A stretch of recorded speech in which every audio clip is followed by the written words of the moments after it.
Hello friends, சுண்டைக்காய் வச்சு வத்த குழம்பு என் ஸ்டைலில் நான் எப்படி வச்சேன்னு தான் இந்த வீடியோவில் பார்க்க போகிறோம். அதுக்கு ஃபஸ்ட்டு 5 ரூபா பாக்கெட்டில் நான் 4 பாக்கெட் சுண்டைக்காய் எடுத்து போட்டிருக்கேன். சுண்டைக்காயில் வந்து உப்பு அதிகமாக இருக்கனால ஒரு 2-3 தண்ணியில் வாஷ் பண்ணி எடுத்துக்கலாம். அது ஒன்றும் தப்பில்லை. நல்லா வாஷ் பண்ணி எடுத்தால் தான் அதில் உள்ள உப்பெல்லாம் போகும். அதனால் நான் இன்றைக்கி ஒரு 3 தண்ணியில் நல்லா வாஷ் பண்ணி எடுத்துக்கிட்டேன். வாஷ் பண்ணி எடுத்தது கொஞ்சம் ஈரமாக இருக்கிறனால ஒரு சட்டியை காய வச்சு அதில் எதுவுமே போடல, வெறும் சட்டியிலேயே அந்த சுண்டைக்காவை போட்டு லைட்டாக வாட்டி எடுத்துக்கிடுறேன். ஒரு 2 நிமிஷம் வாட்டி எடுத்து அதில் உள்ள ஈரத்தன்மையெல்லாம் அதுலேருந்து போயிடும். ஈரெல்லாம் போன பிறகு அதை ஒரு கிண்ணத்தில் மாற்றி எடுத்து வச்சுக்கணும். அதுக்கப்புறம் அதே சட்டியில் வந்து நல்லெண்ணெய், இதயம் நல்லெண்ணெய், நான் இதே நல்லெண்ணெய் எடுத்திருக்கேன். எந்த பிராண்டுனாலும் ஓகே, ஆனால் நல்லெண்ணெய் தான் வேணும். சட்டியில் ஊற்றி எடுத்து எண்ணெய் சூடானதும் அதே சுண்டைக்காவை லைட்டாக கொஞ்சம் கூட அதில் போட்டு ஃப்ரை பண்ணி ஒரு 2 நிமிஷம் ஒரு ஃப்ளேவர் இருக்கும். அந்த ஃப்ளேவருக்காக வேண்டி அதையும் நல்ல ஒரு ஃப்ரை மாதிரி பண்ணி ஒரு கிண்ணத்தில் மாற்றி எடுத்து வச்சுக்கோங்க.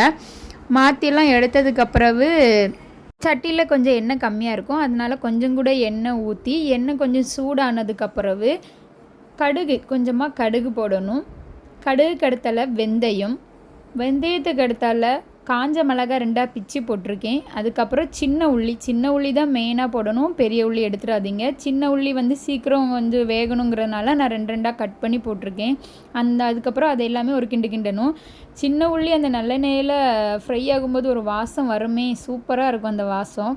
அதுக்கப்புறம் பார்த்திங்கன்னா பூண்டு ஒரு கைப்பிடி நிறைய போட்டுக்கிறேன். பூண்டு எவ்வளோ எடுக்குமோ, பூண்டு பொதுவாகவே நல்லது தான், அதனால் பூண்டு நிறைய போட்டுக்கிடுங்க.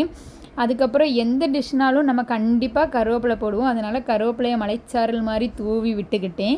அதுக்கப்புறம் வந்து ஒரே ஒரு தக்காளியை மிக்சியில் அரைச்சி போட்டுக்கிட்டேன். அரைச்சி போட்டால் தான் சீக்கிரம் வேகும். அதனால் நான் வந்து அரைச்சி அதையும் இதில் சேர்த்துக்கிட்டாச்சு. இனி வந்து மசாலா ஐட்டத்தில் வந்து கொஞ்சமாக மஞ்சள் தூள், அதுக்கப்புறம் ஒரு காரத்துக்கு 2 ஸ்பூன் மிளகாய்த்தூள் போட்டேன். அப்புறம் வந்து குழம்பு மிளகாய்த்தூள் எங்கள் வீட்டு ஓனர் வந்து இதை ரெடி பண்ணுவாங்க, அவங்கக்கிட்டேருந்து நான் வாங்கினேன். 2 ஸ்பூன் அதுலேயும் போட்டுக்கிட்டேன். இதுதான் இதில் மெயின் இன்க்ரீடியன்ஸே, இந்த குழம்பு தூள் தான். இதெல்லாம் போட்டு நல்லா வதங்கின பிறகு கொஞ்சமாக பெருங்காயத்தூள் அதுலேயும் கொஞ்சம் ஆட் பண்ணிக்கிட்டேன். அப்புறம் உப்பு இல்லாத பண்டம் குப்பைக்கு சமம், அதனால் உப்பு கொஞ்சம் மெயினாக வேணும்னு சொல்லிக்கிட்டு உப்பு தேவையான அளவு போட்டுக்காச்சு. அதுக்கப்புறம் ஃப்ரை பண்ணி வச்சு அந்த சுண்டைக்காவையும் போட்டு எல்லாம் நல்லா மசாலா கொஞ்சம் வேகிற வரைக்கும் வச்சுட்டு அது ஒரு வாசமே வந்துகிட்டே இருக்குது, மூக்க தொலைக்குது. இது என்ன தண்ணி பார்த்திங்கன்னா புளிக்கரைசல் தண்ணியை அதில் ஊற்றி கிண்டி எடுத்தாச்சு. இனி கொதி வர வரைக்கும் நம்ம வெயிட் பண்ண வேண்டியதுதான்.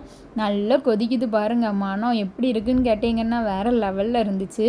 அதுக்கப்புறம் நக்கி பார்த்திங்கன்னா கசக்குதுன்னு சொல்லி தூர போட்டுறாதீங்க. இந்த கசப்பு போகிறதுக்கு கொஞ்சமாக நாட்டு சர்க்கரை அதில் தூவி விட்டிங்கன்னா அந்த கசப்பு காணாமல் போயிடும்.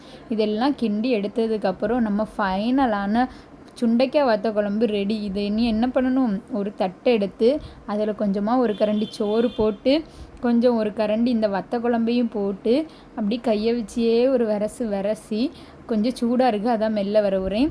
ஒரு பைட் அப்படியே எடுத்து வாயில் வச்சிங்கன்னா ஆஹா, அமிர்த மாதிரி இருக்கும் டேஸ்ட்டு. இந்த வீடியோ உங்களுக்கு பிடிச்சின்னா மறக்காமல் லைக் பண்ணிடுங்க, சேனலை சப்ஸ்கிரைப் பண்ணுங்கள்.